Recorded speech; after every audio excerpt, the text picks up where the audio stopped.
سلامونه او احترامات می قبول کړئ دوستانو. په دې هیله چې ټول به روغ جوړ یاستئ. د پلار دښمن. د پلار له کړاوه ډکه غږ یې واورېدو. د خوړ ځمکې غاړه دې خرڅه کړه. په کلي کې دا یوه ټوټه ځمکه لرو. د پلورلو اجازت یې نه درکوم. پوه شوې؟ د بشیر له خولې لاړې باد شوې او په لوړ غږ یې وویل اجازې ته هیڅ اړتیا نه لرم. په زور یې خرڅوم. که مخته مې ودرېدې دا کور وینې دا به هم خرڅ کړم. سپین ږیري یوې اوږدې چیغې سره په بشیر ورټوپ کړ. له ستوني یې ونیو. چیغې کړې بدمرغه پوډري له کوره مې ووځه. زه ستا د پوډرو لپاره ځمکه نشم خرڅولی. ناڅاپه خلاص شو. فاطمې په خوله لاس کېښودو. په رډو سترګو یې د پلار پر مخ د بشیر د لاس خواب ته کتل. سپین ږیری بیرته شاته لاړو. د توت ونې ته یې ملا ولګوله. وښویېدو او ډډ ته یې کېناستو. سترګې یې ډکې شوې او په سپینه ږیره یې د اوښکو غټ غټ څاڅکي ورغړېدل. بشیر بد بد خو ورته وکتل او د څه ویلو پرته له کوره ووتو. فاطمه د سترګو په رپ کې د پلار څنګ ته ورغله او د پړوني په پیسکۍ اوښکې ورپاکې کړې. دواړه تر ډېره د ونې ډډ ته ناست ول. لور یې خپل سر د پلار په ورانۍ ایښی. پلار یې چاودې ګوتې د فاطمې په طلایي ویښتانو کې تېرولې. سپین ږیري سترګې پټې کړې. د تېرې صحنې کوتره یې د ذهن جالې ته ننوته. د بشیر لاس یې سترګو ته نږدې شو.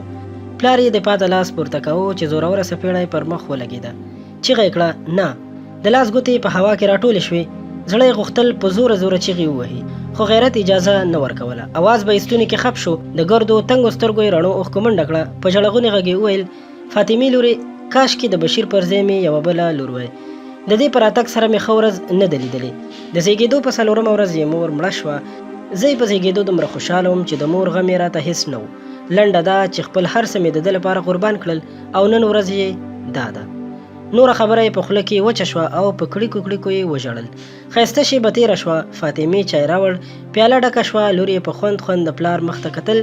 سپین ږیري پیاله پورته کړه او په ډکه خوله یې وویل فاطمې لورې یوه ورځ ستا هم ډېر وژړولم. د فاطمې سترګې ښکته شوې. په رګونو کې وینه ودرېده. زړه یې په درزا شو.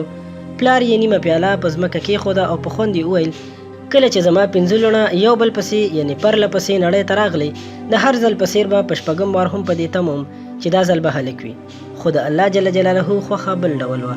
په شپږم ځل ته وزېږېدې. ډېر خواشینی وم. په ورځو ورځو مې ستا مور سره خبرې نه کولې. کلیوالو به ویل په دومره لوڼو څه کوې؟ د بل د کور دي بې ځایه پرې زحمت مه باسه. زه هم د خلکو خبر واخیستم. زیاتره به له کوره بهر وم. ستا په ګډون مې ستا په خویندو سترګې بدې لګېدې. د فاطمې د زړه درزا زیاته شوه. سپین ږیري چاکلیټ پورته کړ. ژامې یې وکړپولې او په خوږه خوله یې وویل د یو څه مسافرۍ وروسته کور ته راغلم. هغه مهال ایله یو کلنه وې. ستا مخ ته مې یو قلم د پیسو نوټ او یوه د لوبو نانځکه کېښوده. فکر مې کاوه چې د عقل لپاره به قلم پورته کړې. د دنیا په مینه به د پیسو نوټ اوچت کړې او د ځان د خوشحالۍ لپاره به نانځکه پورته کړې. زه د کوټې یوې غاړې ته غونډ شوم او په ځیر ځیر مې تا ته کتل. خو تا تر ډېره دې شیانو ته وکتل. بالاخره په خاپوړو خاپوړو شوې. شیان دې د پښو لاندې شول.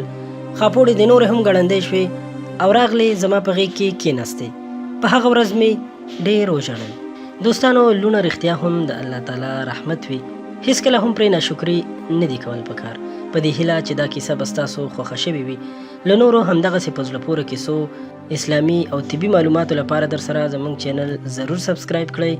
ورسره خوا کې د بیل نشان هم ووهئ چې تاسو ته نورې هم دغسې په زړه پورې ویډیوګانې جوړې کړو او تاسو ترې خوند واخلئ. ډېره مننه.